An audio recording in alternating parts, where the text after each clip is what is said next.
বাংলাদেশে কি চাইনিজ কমলা উৎপাদন হয়? বাঙালি কি এগুলো পারবে? আসসালামু আলাইকুম। আশা করি সকলে ভালো আছেন। আজকে যাচ্ছি বাংলাদেশের মধ্যে যে কোন জায়গায় যে চাইনিজ কমলা উৎপাদন করা হচ্ছে এগুলো দেখানোর জন্য। আর আমি ঘুম থেকে উঠে আমার 12টা 12:30 বেজে যায়। চিন্তা করলাম যে অবশ্যই যে বের হয়েছি যখন লাঞ্চটা করে ফেলি। এর মধ্যে যে রাস্তার আমরা যেদিকে যাব ওই পাশেই হচ্ছে টাটকা রেস্টুরেন্ট। চিন্তা করলাম যে টাটকাতেই লাঞ্চটা করে ফেলি, আমার জন্য ভালো হবে, ইজি হবে। তো টাটকা রেস্টুরেন্টে আমি ঢুকে পড়লাম। তো আমি তো অনেকবারই টাটকা রেস্টুরেন্টে আসছি, তাদের পরিবেশ আমার কাছে খুবই ভালো লাগে, খুব গুছালো সুন্দর থাকে। এই জন্য আমি প্রায়ই এখানে লাঞ্চ করার জন্য বা খাবার দাবার খাওয়ার জন্য আসি। আর বাইক চালায় গেলে যে কী অবস্থা হয় এটা আপনারা জানেন, হাত মুখের অবস্থা খুবই খারাপ হয়ে যায়। এর মধ্যে আমার খাবার রেডি, ডাল, তারপরে হচ্ছে এখানে দেখতেছেন লাল শাক, শুটকি ভর্তা, এগুলা রেডি হয়ে গেছে। তো আমি বসে পড়লাম খাবারের জন্য। খুব খুব তাড়াহুড়া করে খাইছি, কারণ সময় কম, খুব তাড়াহুড়া করে খেতে হবে। তাড়াহুড়া করে খাইছি, খাবারটা খুবই ভালো লাগছে, খারাপ লাগে নাই। মোটামুটি বাংলা খাবার। দুপুরে যে লাঞ্চের মধ্যে ভর্তা ভাজি হইলে আমার কাছে খুবই ভালো লাগে, এজন্য আমি একটু ভর্তা ভাজি খাইলাম।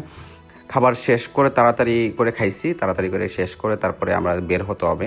তো এর মধ্যেই আমরা রওনা হয়ে গেলাম। এর মধ্যে দেখতেছি যে এক মাছ চাষি ভাই খুব সুন্দর করে খাবার দিতেছে। মাছগুলো দেখে আমার কাছে খুবই ভালো লাগলো।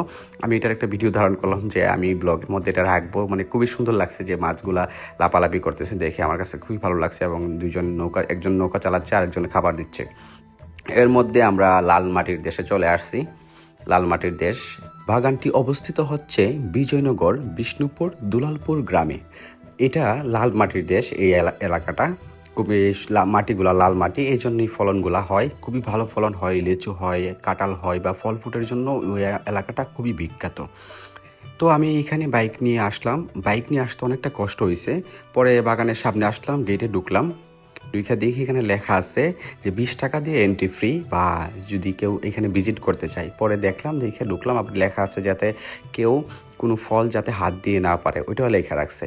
পরে আমি ভিতরে ঢুকলাম, ভিতরে ঢুকে এখানের যে যে পরিচালনা করে যে মালিক আছে ওনার সাথে কথা বললাম যে আমরা আসছি দেখার জন্য এবং অল্প কিছু নিয়েও যাব খাবারের জন্য। গানের সৌন্দর্য, চাইনিজ কমলা দেখার জন্য আমি ভিতরে ঢুকলাম। দেখে ওয়াও, এত সুন্দর আসলে দেখতে। সরাসরি গাছের মধ্যে, আমরা তো সচরাচর বাজারে দেখি, কিন্তু সরাসরি গাছে দেখতে কেমন, আসলে অস্থির সৌন্দর্য, অনেক সৌন্দর্য, মানে দেখতে অনেক ভালো লাগে। আমি অনেকগুলো হাত দিয়ে ধরছি, দেখাচ্ছি যে হাত দিয়ে পাইরে হাতেও নিছি, কিন্তু এটা অন্যভাবে নিছি আর কি, রিকোয়েস্ট করে নিতে হয়েছে।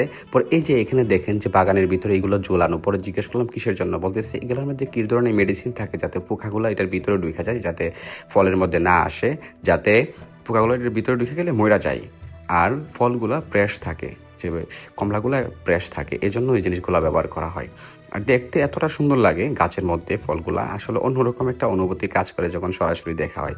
পরে আমি অনেকক্ষণ ঘুরে টুইরে আমি বের হয়ে গেলাম। বের হয়ে বললাম যে ভাই, যে ফ্রেশ যেগুলো এখন পারছেন এইগুলো আমার 4-5 কেজি দেন, আমি নিয়ে যাব বাসার জন্য। পরে আমরা ফল টল নিয়ে রওনা হয়ে গেলাম আমাদের গন্তব্যে, যে বাসার উদ্দেশ্যে। পরে এর মধ্যে রাস্তার মধ্যে একটা মসজিদ পড়ছে, যে ভাইরাল মসজিদ, অনেকেই চিনেন। মসজিদের একটা ভিডিও ধারণ করলাম। ধন্যবাদ, ভালো থাকবেন। নেক্সট কোনো এক ব্লগে দেখা হবে। আগামীকাল সুন্দর একটা ব্লগ আসতেছে, অবশ্যই আগামীকাল ব্লগে আপনাদের সাথে দেখা হবে। আল্লাহ হাফেজ, ভালো থাকবেন।